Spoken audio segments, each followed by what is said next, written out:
Good afternoon, ladies and gentlemen. This is Tumo TV, and when you see me around, you know, of course, we are discussing about various problems affecting different fields. And in our today's segment, we'll be looking at the problems, financial problems that mostly affect students.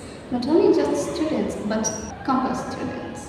And with me, I'm joined with someone who will be glad to help share their part of the knowledge of what they think about the topic at hand. I'm Iwanjo, and this is Tumo TV. Welcome. Good afternoon. My name is Wewe, and I'm glad to be here to share my views on the topic. So, we are going to begin with, do you think students are affected financially? Yes, I do. A lot of students are affected financially, whereby they don't have enough money to be able to live comfortably when they're at school. Have you ever seen situations whereby students have had to sacrifice their finances so that they can they can work on their education? Yes, I have seen many cases whereby students sacrifice their money they will use for transportation for those students living afar. They sacrifice that money so that they can be able to put that money to work in terms of education. Some sacrifice meals, they skip meals, say lunch. A lot of students I've seen don't eat lunch in order to save their money for later uses. Do you think finances affect students' performances? Yes, I do. For example, some students challenged financially, unable to clear fees, end up doing, say, specials later on, which to my knowledge are marked or graded differently. Some not being able to handle assignments on time, say they were printing the assignments and the student didn't have money for the printing, they come by issues like that. We have had cases of the help will not be able to cater for students. Yeah. How do you think the help was helping way before? How do you think it was helping students when it comes to finances?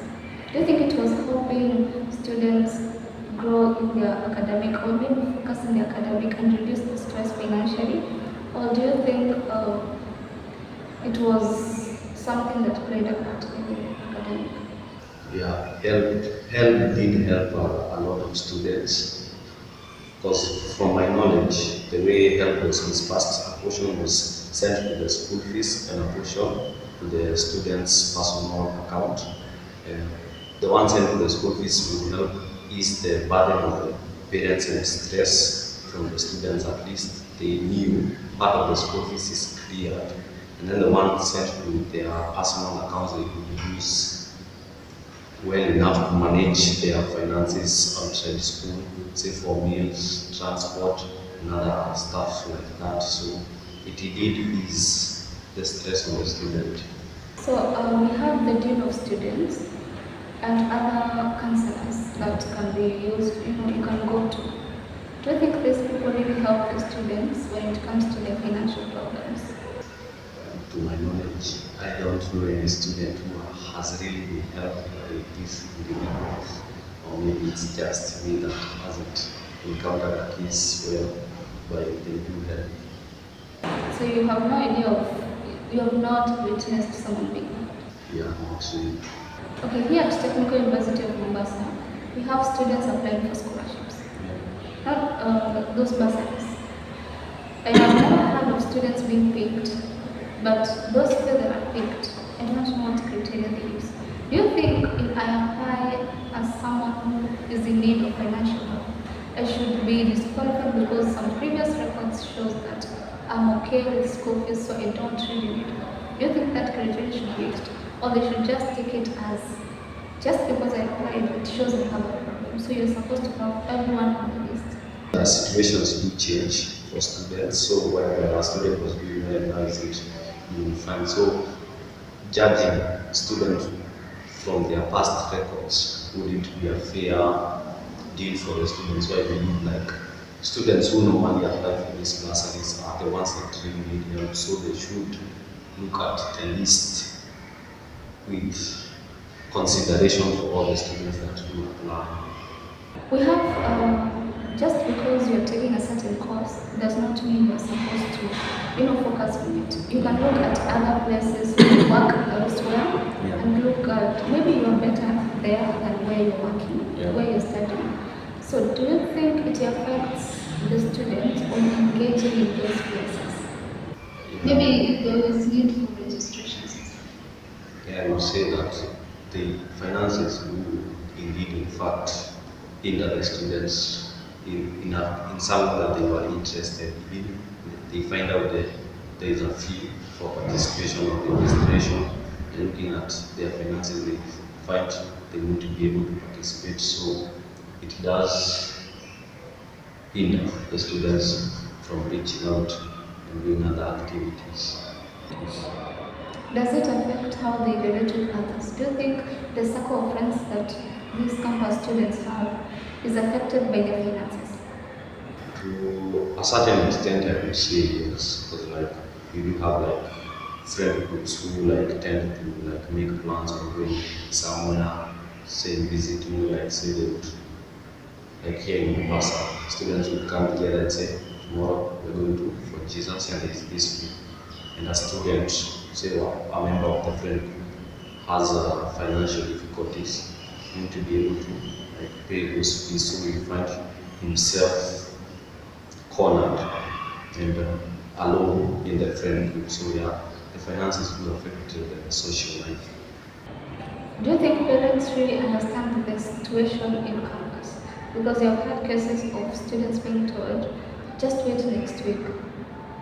Or is it a matter of the student should just, if you just notice you are running low on cash, you're supposed to tell your parents before it dries out of your pocket?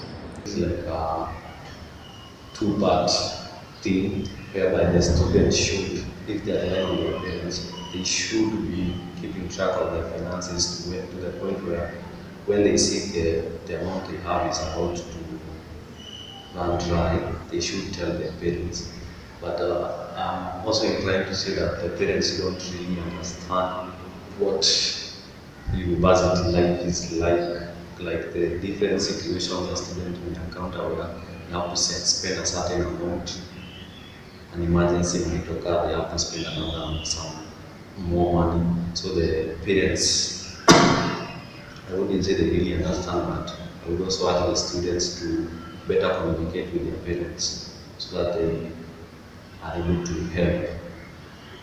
So, to the sponsors, there are sponsors who choose to sponsor students and they give them money in half. They're like, we'll just give you the school fees, the rest will get from yourself. Do you think they should step up to give or? I would say that depends on like what the sponsor wants from the student. If the sponsor does have high expectations for the student, it is demanding great results from the student, I would say they do need to step up and help the student personally with their finances. Now, aside from the education is free. Yeah. Do you think people should pay to learn? No. Because at the end of the day, you'll just go out there and better the world out there. Yeah. So do you think the whole system should have pay? To a certain extent, yes, because like say for university, there's equipment to be maintained and all that kind of stuff, activities to be done. So there should be like some fee for the student to pay, but it shouldn't be such a large amount that it hinders the student from doing other activities. We have cases of, we have the government. The government is responsible for paying those, is it civil servants? Yeah. They can also pay the lecturers. And also help maintain. Because we have those students who are taken to the university through job, right? So why pay when they can be paid by the government?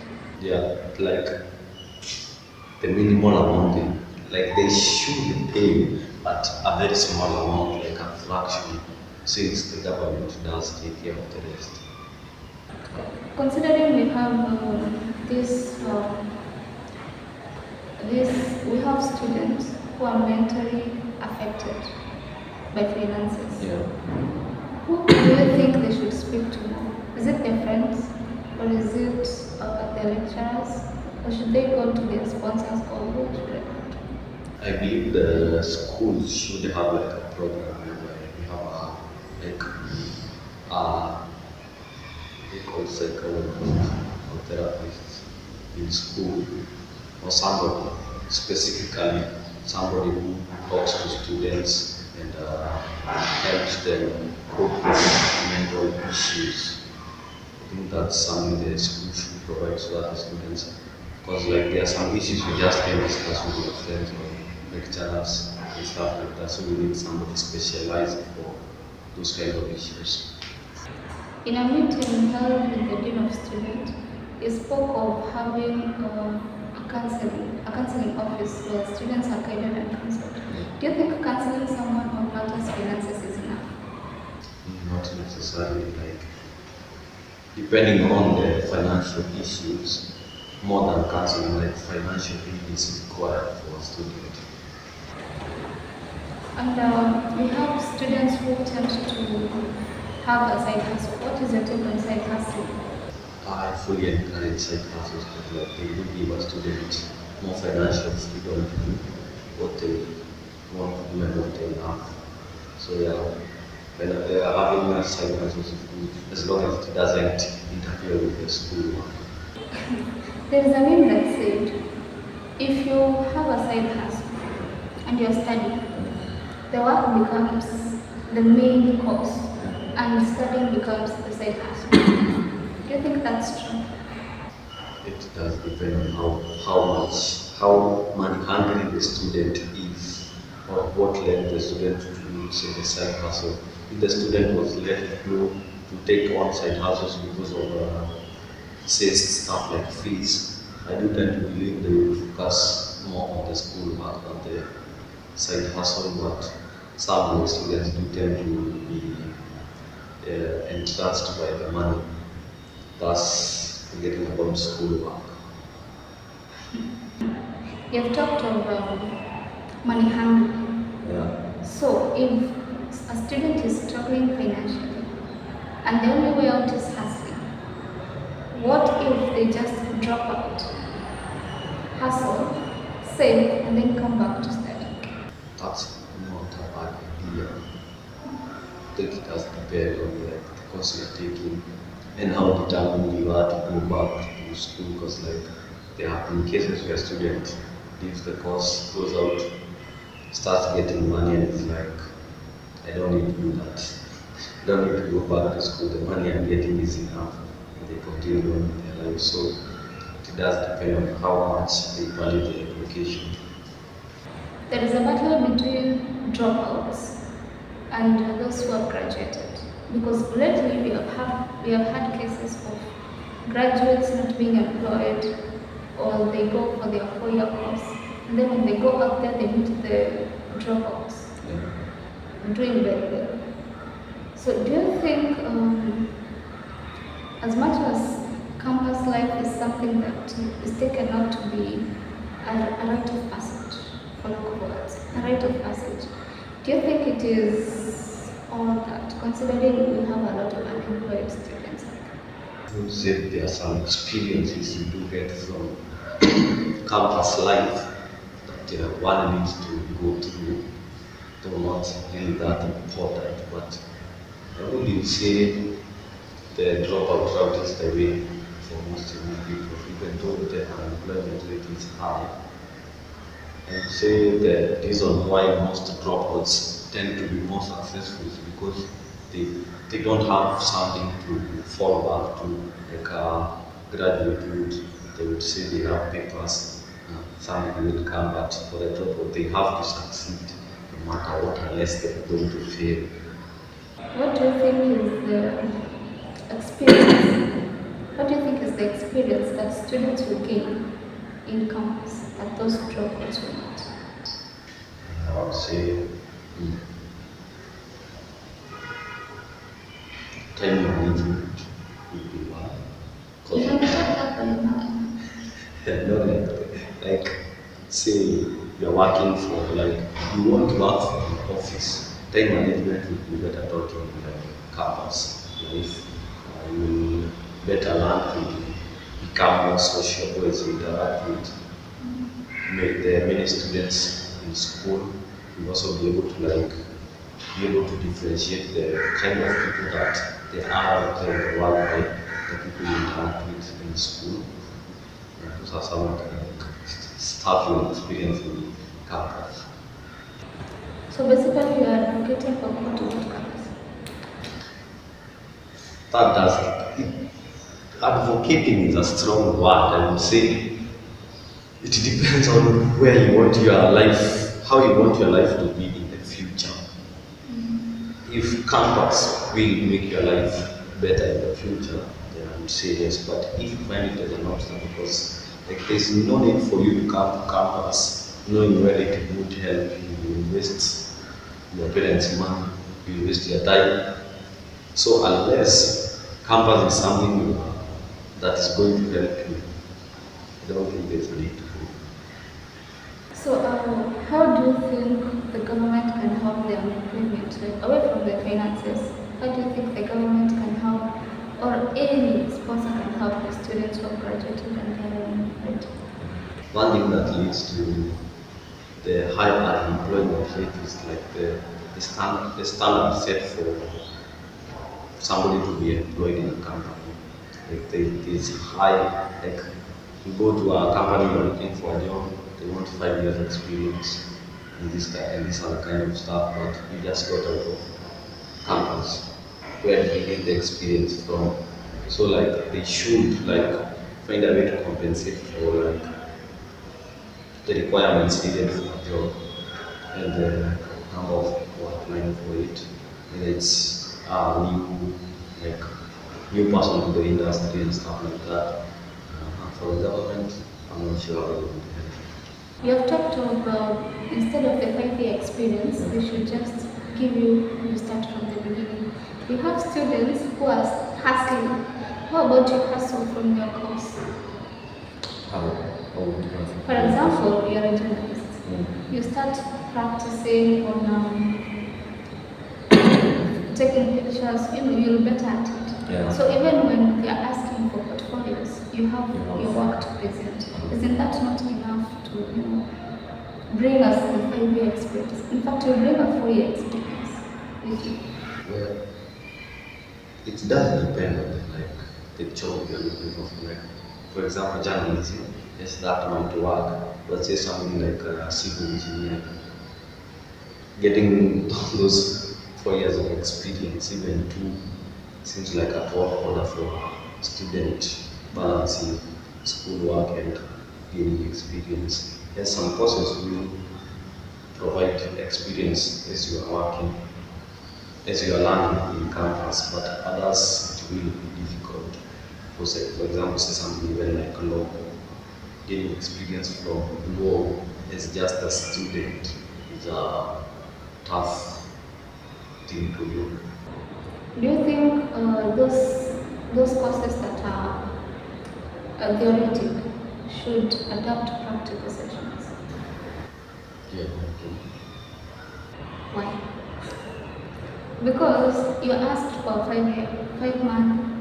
years experience, and yet you're taught theoretical. Do you think whatever education is giving is enough to prepare you for the job market? It's not enough, especially with the current age, with technology evolving so fast. You blink and someone has come and that does a job better than what you are being taught in school. So I think partly the education system should evolve to cater for those practical sessions so that students can get hands-on experience as they are learning and be able to adapt to the current technology because like some of the stuff you've been taught, students have been taught in school are like technology from 10 years ago. And in the current job market, that will need to work. And learning theoretically you might be able to learn. Somebody can tell you the process of, say, changing a tire, but unless you do it, you won't be able to get a feel for it. So do you think that TVET students stand a chance to gain jobs than the university students? Yes, I do believe the students from TVET do stand better chance of getting jobs since they are more focused on practical skills as compared to campus students who have really taught the theoretical part. So we have the CBC, and in the CBC they are taught the practical skills right from when they are young. And now the same skills are the same ones taught at TVET. Yeah. Do you think if a student is taught at that young age, it will save them time and money that would have used in the TVETs and campuses? I would say the students from CBC would benefit from attending the TVET courses, since I'm pretty sure there are higher level of skills they can attain from there, but they are saving money from and time from going to campus and doing say a 4-year course, 5 years, or even 3 years, and plus the financial burden from going to campus is lesser. Do you think this CBC is taking away the opportunities for the TVETs? Or in short, what I'm asking is, do you think the TVETs might close because everything that needs to be taught there is not taught in the CBC? For the CBC, I don't think TVETs will necessarily close because they could introduce a higher form of like skill level. They could teach to students who are on the CBC so that the CBC students can also upgrade their skills to a higher level depending on the coursework they do. So in the campus sector, in the campus field, we have students who are doing their online jobs. Yeah. Do you think these online jobs will help them in their finances? Yeah, I do believe that online jobs will help them since they provide extra income for the students to be able to maintain their personal lives. And we have cases of scams yeah, in these same online jobs. How can you tell this is this is not a scam, this is a good? telling whether a job is a scam or not, it requires for a person to do the research on the person offering the job, whether they've offered jobs before, if they pay the people who did the jobs before. So I would recommend for students to do that research before partaking in any job they see online, as well as increase their knowledge on how to remain safe on the internet. What are some of the places that you think they can get these online jobs? I would say there are courses offered by, say, companies like Google, where you even get a certificate. Places like Udemy Academy do offer such kind of courses. Okay, and in cases of gambling, we have had students using gambling as a method of trying to cater for their financial needs. Do you think it is the right? I don't think gambling because sometimes gambling with damage, whereby students are money there, which majority of the time the students are losing as compared to. So I would advise students to stay away from gambling. We have schools that have these hostels that help in providing accommodation for the students. Yeah. We have some that even provide food. Yeah. But now we have students who are struggling with rent. They are torn between rent, food, and school producing school stuff. They are selling it. So do you think if the school would accommodate the students and provide some other necessities like food, it will help ease the burden of finances on the students? End up having an easier time with their finances as compared to students living outside school, since the student is in the campus, doesn't have to pay for transportation to get to school. If there are any fees paid for admission, I'm pretty sure that school provides cheap accommodation. It's cheap, but the amount of money that pays is important, as well as if they do not food, to sure it's cheaper than the places outside of the school, lessening the burden on the student financially. Okay, on late we have had the health being scrapped off, and we have seen cases of deferment and students who are struggling financially, basically. Yeah. So, what are some of the solutions that you think? Okay, what are some of the problems actually? Let's review the problems. What are some of the problems that you think the students will face in the next 5 years? Finish their courses and graduate. Since it was scrapped off and the amount of fees has increased, I'm pretty sure we're going to see a lot of deferments in the coming future, and students not even entering campuses because the fees are so high, and they won't be able to, they aren't provided enough financial support. Okay, so from your words, should I ask, do you think in the next 5 years there won't be much of the students in the campuses? Yes, I do believe that would be the case, unless it's on the student and the parents themselves, because the parent is paying the school fees, and if they can't afford, they won't see the need to send students to campus. They'll opt for colleges on the TVET side. Thoughts on the, how do you call them, these sponsorships that are given? You have students being selected randomly. Do you think the rest that are left off do not deserve them? No, I found it to work properly since students applied. They weren't just picked randomly, they applied for this and then vetted, and if you passed the criteria that they had placed, you were given the money. But this, speaking of random people, is not that good a system, since a lot of the students will be left out and we might have needed more financial aid than the ones that were chosen. What are some of the policies that you think can help ease financial burden? Also finding a way to, say if you don't have a mess or cafeteria in the school, providing a way for students to get access to such kind of stuff. As for the government, I would say, if not bring back help, implement a system similar or improve the current system whereby they are financing students. We have students who are given not much but enough for them. What are some of the things that they think they engage in that causes the financial instability? What are some of the things that they engage in that takes everything on?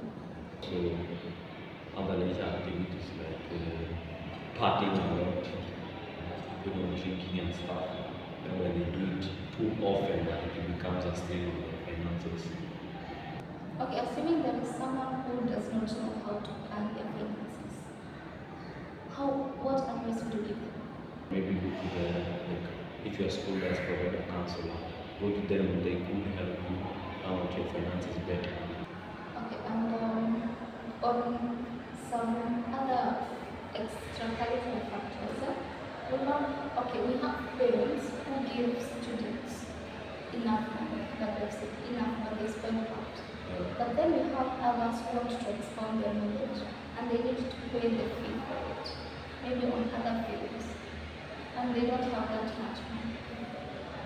Where do you think, or how do you think they can, how do you think you can succeed? You could try that, or find somebody who will be kind of like a benefactor, somebody who sees a skill in you that will grow in the future, so seeking out sponsorship and such kind of stuff. So what are your thoughts to the government in regard to the financial state of the students in campus? Like build a platform for online jobs where students can gain access to that, to help them, as well as implement a system that will help ease the financial burden for the students. Yeah.